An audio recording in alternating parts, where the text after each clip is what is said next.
సరే ఈరోజు చూస్తే జగన్మోహన్ రెడ్డి ఎపిసోడ్ పిన్నెల్లిని పరామర్శించడం కానీ ఆయన ఏదో పెద్ద స్వాతంత్ర సమరయోధుడు గాంధీ మహాత్ముడు ఉప్పు సత్యాగ్రహానికి వెళ్ళి జైల్లో ఉన్నట్టుగా జగన్మోహన్ రెడ్డి వ్యవహరించిన తీరు సో ఎటువైపు లీడ్ చేస్తుంది అంటారు ఈ పరిణామాలు? జగన్మోహన్ రెడ్డి గారు పిన్నెల్లి రామకృష్ణారెడ్డి గారిని పరామర్శ చేయడంలోనూ కొత్తదనం కనిపిలా.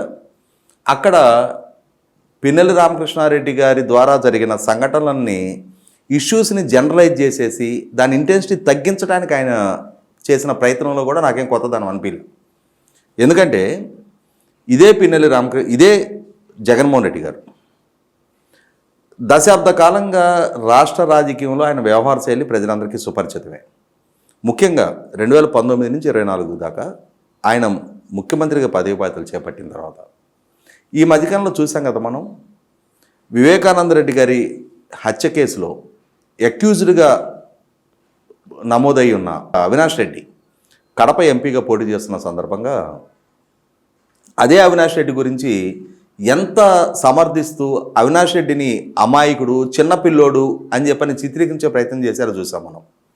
అదే సందర్భంలో అవినాష్ రెడ్డిని జగన్మోహన్ రెడ్డి గారి ఇన్వాల్వ్మెంట్ని ప్రశ్నిస్తున్న తన సొంత సోదరి షర్మిల గారిని, అలాగే అదే వివేకానంద రెడ్డి గారి కుమార్తె డాక్టర్ సునీత గారి వ్యక్తిత్వ హననాలకు ఏ విధంగా పాల్పడ్డది చూసాం మనం.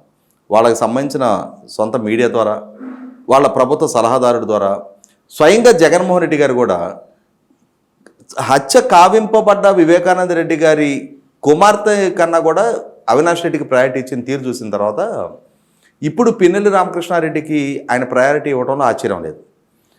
జగన్మోహన్ రెడ్డి గారి ప్రభుత్వంలో ఆయన పార్టీలో ఎమ్మెల్యేగా కొనసాగుతున్న జోగి రమేష్ చంద్రబాబు నాయుడు గారి ఇంటి మీదకి దాడికి వస్తే ఇది తప్పు అని చెప్పకపోగా అతనికి మంత్రి పదవి ద్వారా మరింత ప్రమోషన్ కట్టబెట్టిన తీరు చూసాం.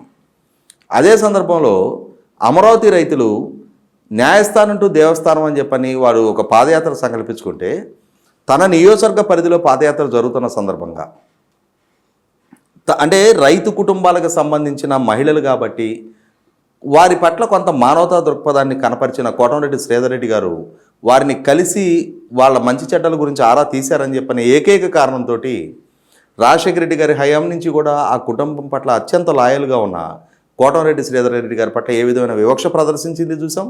అదే సందర్భంలో తన నియోజకవర్గంలో పర్యటన జరుగుతున్న సందర్భంగా ఆ రైతు మహిళల్ని కనీసం వంట చేసుకోవడానికి కూడా ఎలో చెయ్యని కాకాని గోవర్ధన్ రెడ్డి గారికి మంత్రి పదవి కట్టబెట్టిన తీరు కూడా చూసాం మనం.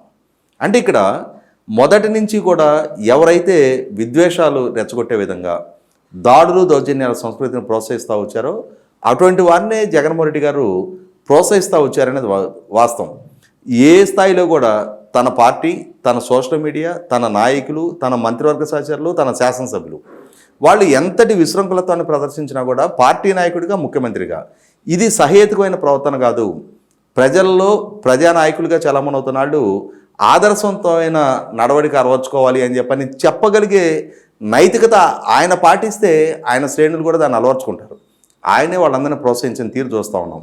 ఆయన సమక్షంలోనే ప్రధాన ప్రతిపక్ష నాయకుడు చంద్రబాబు నాయుడు గారి సతీమణిని ఏ విధంగా వ్యక్తిత్వానికి పాల్పడ్డది చూసాం మనం. ఇది తప్పు అని చెప్పని ఖండించాల్సిన జగన్మోహన్ రెడ్డి గారు సభానాయకుడిగా ఉండి తన సభలో ఉన్న ప్రధాన ప్రతిపక్ష నాయకుడి కుటుంబంలోని మహిళల్ని ఆ విధంగా కించపరిచే విధానం వ్యాఖ్యలు చేస్తుంటే ముసిముసి నవ్వులు నవ్వుకున్నది చూసాం మనం. తన సమక్షంలోనే తన ఎమ్మెల్యే సుధాకర్ బాబు ప్రతిపక్ష ఎమ్మెల్యే డోలా బాలవీరాంజనేయ స్వామి మీద భౌతిక దాడికి పాల్పడుతుంటే ఇది తప్పు అని చెప్పని సంఘటన కూడా చూసాం మనం.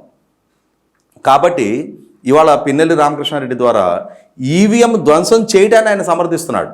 ఇప్పటివరకు పిన్నెల్లి రామకృష్ణారెడ్డి తరఫున కేసును వాదించిన లాయర్లు కూడా గౌరవ హైకోర్టులో అది లోకేష్ ద్వారా పోస్ట్ చేయబడ్డ వీడియో తప్పితే ఎలక్షన్ కమిషన్ నిర్ధారణ చేసిన వీడియో కాదు, అది మార్ఫింగ్ వీడియో అని చెప్పిన వాదన వినిపిస్తూ వచ్చారు.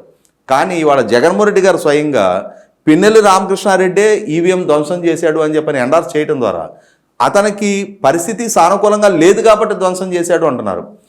డెమోక్రసీలో, ప్రజాస్వామ్యంలో, ఎన్నికల్లో ఒక్కొక్క గ్రామంలో తనకు అనుకూలమైన తీర్పు రావచ్చు, ఒక్కొక్క గ్రామంలో వ్యతిరేకమైన తీర్పు రావచ్చు. ఓటింగ్ తనకు అనుకూలంగా లేదు కాబట్టి ఈవీఎం ధ్వంసం చేయడాన్ని ఏ విధంగా సమర్థించుకునే ప్రయత్నం చేస్తున్నారు జగన్మోహన్ రెడ్డి గారు? ఈ వీడియో